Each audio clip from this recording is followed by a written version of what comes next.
How's it going, guys? Today I'm going to be doing a care video on my Eastern Tiger Salamander. This video will go over pretty much anything you need to know about these guys, the substrate, the lighting, the heating, the moss, the water, very important.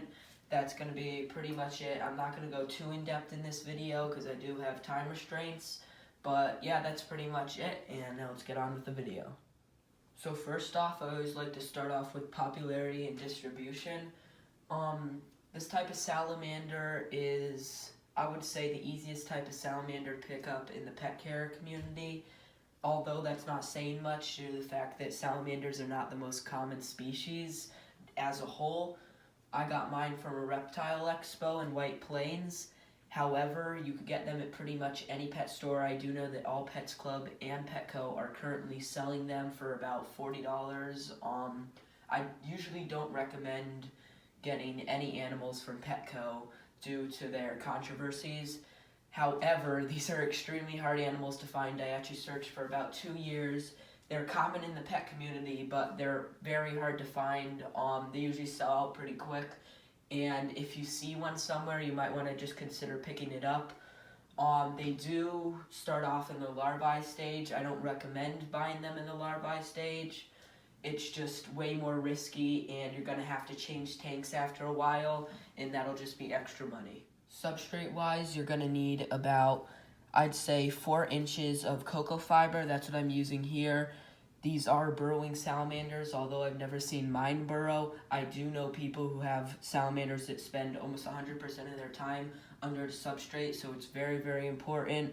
As I said, mine spends almost all of its time inside of this little hidey hole or down in the water, but that's just his preference. I definitely recommend cocoa fiber over sphagnum moss, although I do have some sphagnum moss and Spanish moss back here. I also have some ivy. Again, all of this except the water and substrate is optional. I just have a nicely planted container in here. I also have some springtails, which are a type of isopod that keeps the tank very bioactive, so I've never had to clean the tank, only the water, which that's pretty neat. Temperature-wise, I actually have to keep this tank in a separate room from all my other animals. As some of you that watch my channel know, I have a lot of reptiles, so my room, to save money, is actually right now around 85 degrees, and the optimal temperature for these guys is actually like, I think, 60 to 63 degrees.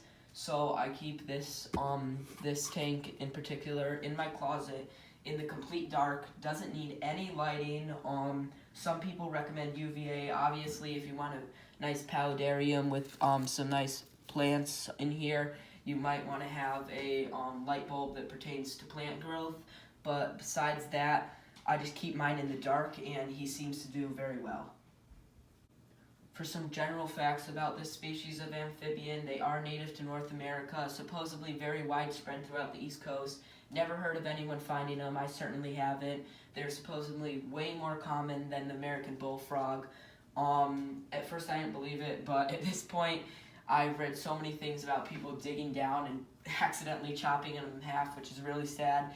But apparently they burrow down almost 2 or 3 feet under their surface, which I think is crazy, especially in the East Coast where it gets super cold.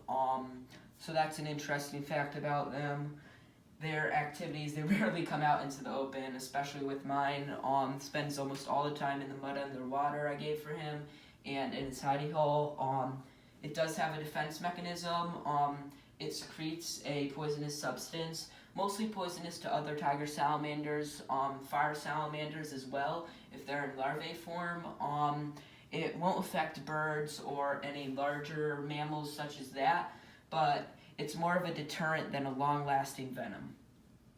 One thing I forgot to mention in the video is the feeding requirements for this species of animal. They have very, very ineffective stomach acids, so they can't break down hard shells of insects such as dubia roaches or hissing cockroaches. Although many people feed them those, I prefer not to. I feed mine crickets, superworms, waxworms, horned worms sometimes, although they're pretty fatty, and I usually only use them for a treat, or when I'm out of everything else. That's pretty much it feeding wise. So the last thing I want to touch upon is the water quality and the furnishings that are required for tiger salamanders. There's not much furnishing that you need. You could put some dead driftwood in there. I actually have a cut in half Tupperware container that I use. It works very well. It's way cheaper than the super expensive hidey holes at Petco, and this is what I use for most of my animals. That's pretty much all you need besides the substrate, and as I said, the water furnishing wise, I just like to keep my tanks pretty good looking. Water wise, this is pretty murky, but that's not necessarily bad.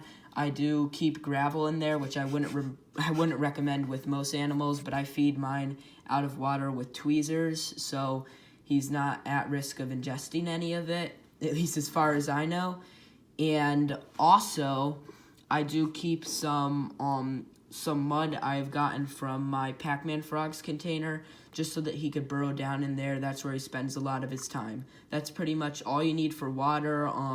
You don't need a pump to cycle it, but I use one. And that's pretty much all you need for water. Thanks for watching this video, and check out some of my others.